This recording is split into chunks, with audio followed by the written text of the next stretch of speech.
Now, I know the last 16 is still a little while away, but with unlimited transfers and price rises potentially coming soon, I thought I'd get in there early and make a draft. So stick with me and I will take you through it.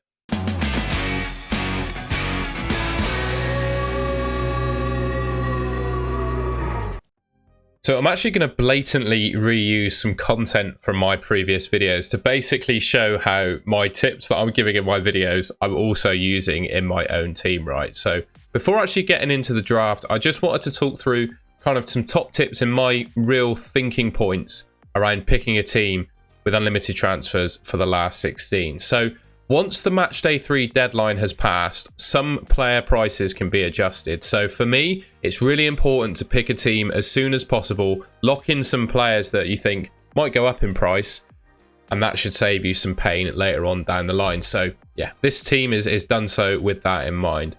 Obviously, you want to be picking players that you expect to go far in the tournament. You don't want to be wasting or using too many transfers and maybe even a chip on players that go out, right? So pick players from teams you think will go far in the tournament. And also, right, if a team goes far in the tournament and a player goes far in the tournament, it means they're probably going to score more points because their team is scoring goals and winning games, right? I'd say just be a bit careful with player prices. Pick a team with a good structure of player prices for replacements. So I suggest maybe going for one premium in each position, allowing for easy sort of downgrades if you need to replace players that, you know, are expensive or what. Just pick a few expensive players in your team will allow for downgrades to replace players rather than being in financial issues, basically. I would also just pick a spine of top players and go for a few differentials rather than pick 15 total differentials, particularly in the knockout stages. I think, you know, there will be some upsets, but the big teams are probably going to get all the way to the end of the competition. So the popular players are going to be popular in this game for a reason. You kind of want to cover your bases on the real big hitters, and then those sort of 3 or 4 differentials are going to be the difference, in my opinion at least. So that's the kind of thinking that I'm going down. At the round of 16, we have a 105 million budget, and we are allowed 4 players per nation, which is a slight change on the 100 million budget and 3 players per nation that we have had previously. I'm going to whiz through this quite quickly because I spoke about it in my previous buy and avoid video. But in terms of goalkeepers, there are 4 options that I'm considering that sort of tick all the boxes, really. Teams that I expect to get far in the tournament: France, Portugal, Spain, and England. I think England haven't looked that great. They're probably the least good looking of the teams so far, but I still think they'll progress quite far in the tournament just by being defensively solid. France, Portugal, Spain, and England, I think will, I say, go far in the tournament. All seem to be relatively defensively solid, and I think these goalkeepers will be decent picks. One player you'll see missing is Manuel Neuer, purely because I just think you can get 3 better German players from outfield positions rather than picking him in goal. And he's 6 million. Maignan and Unai Simon are 5.5, Costa and Pickford only being 5. So Neuer being more expensive and there being other German assets I'd want to pick just puts me off a little bit.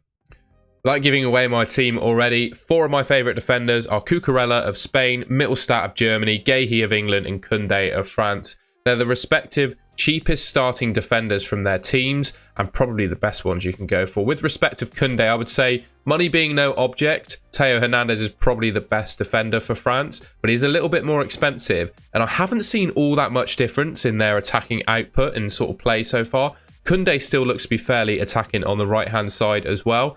And for 0.5 million cheaper, I don't see a reason not to save a bit of money and go for him. Obviously, Cucurella's having a good tournament. Mittelstadt, in my mind, is still the best German defender. And Guéhi for England. I think England are going to keep some clean sheets for the remainder of the tournament. They're going to be defensively solid in my mind, regardless of how many goals they actually score. And he's been really good for ball recoveries too.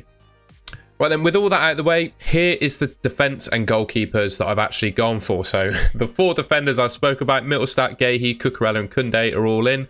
I went for Pepe alongside them because I quite like Portugal's chances of going far in the tournament. I quite like them defensively. And Pepe at 5 million I think could be good value. Semi-decent for ball recoveries. I think Portugal are relatively solid defensively, so I don't mind him as an option. Maignan and Costa in goal, purely because I think France probably get to the final with the potential route that they've got. And Diogo Costa of Portugal again. I heavily back Portugal defensively. I think they're a good side and could go far in the competition. So, yeah, that's the goalkeepers and defenders that I'm going for. In the same style that I introduced my defenders, there are 3 midfielders that I think in my team are pretty much locks unless anything drastic changes. Bruno Fernandes, I still think is the best midfielder in this game. İlkay Gündoğan, my favourite of the German midfielders. I really back Germany to maybe even win the whole thing based on how they've been playing so far. I'm giving him the benefit of the doubt and still suggesting he should be on penalties. He's good for attacking returns, probably equally as good as Musiala and Wirtz are, and he's a little bit better for them for ball recovery. So I really like Gündoğan. And Rodri, yet to have a penalty or get an attacking return yet. I'm still not letting that put me off him. I think he's a really good option, and also I think he's going to pick up some man of the match awards too. So, you know, chance of goals from penalties, attacking returns just with how good of a player he is as well in general. Spain, I expect to get quite far in the tournament. I just think he's going to be a bit of a darling for man of the match awards in these tough, cagey knockout games. All right then, and here is the midfield that I've gone for. I picked the 3 players I spoke about. In addition, I've gone for Wirtz. I can't actually change my captaincy at the moment. I'm not going to captain Wirtz, basically. So don't worry about that. Just ignore that captaincy. And Jude Bellingham as well. I thought there was just value in picking Bellingham because I think he'll do well. And I think it's a good idea to pick him at that price because if he goes out or I don't like him, I can quite easily downgrade him and then potentially upgrade another one of my positions. I think my defense is a little bit worryingly cheap. And if, you know, any of these guys get knocked out, I might have to sell Bellingham in order to fund an upgrade for them. So I like Bellingham and I just like his price point. I know he's expensive, but I think it's nice to have an expensive player in there so you can work the budget as needed. Wirtz, I think, is the next best sort of 7-ish million midfielder, basically. Haven't been overly impressed with him in the last 2 games of the group stages. Obviously got things off with a goal in the opening game, but he's still a really good player, and I think Germany are one of the best sides in the competition, so I've gone for him, but that might change. Gotta say though, the forwards for me kind of pick themselves. I can't look beyond going for Ronaldo, Mbappe and Harry Kane. There are definitely other respectable options to go for. I'm thinking the likes of Kai Havertz, for example, but 3 talismen for their nation, all on penalties.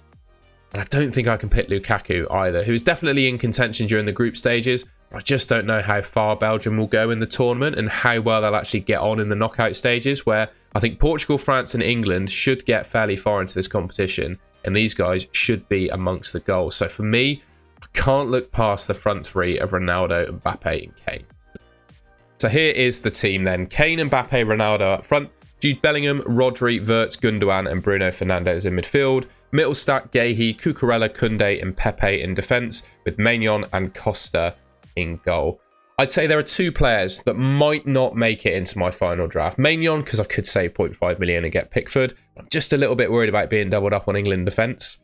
And Wirtz as well. Wirtz could make way for someone else, but I see him as the best option at that price, basically. So that's my team. Let me know what you think in the comments. Alright, and that's the end of the video. I hope you enjoyed that. Like I said, let me know in the comments if there are any major changes you'd be looking to make to that. Obviously, I'm going a little bit early with this video before a lot of these teams are actually through. I'm kind of hedging my bets that they are. I thought you'd enjoy the content regardless, right? I think it's a fairly safe punt that most of these players get through to the next round. And I'm off to Glastonbury on Tuesday afternoon, so I'm not going to be able to make a video for a week. So I thought I'd just update you guys with where I'm thinking of going with my team at the moment. So yeah, let me know what you think of it in the comments. Give me a like if you enjoyed the video, and you could subscribe to the Golden Goal channel. It should be just there on your screen. All right, thank you very much for watching. I really appreciate it. I really appreciate all the content, all the support and all the content I've made for the Euros so far.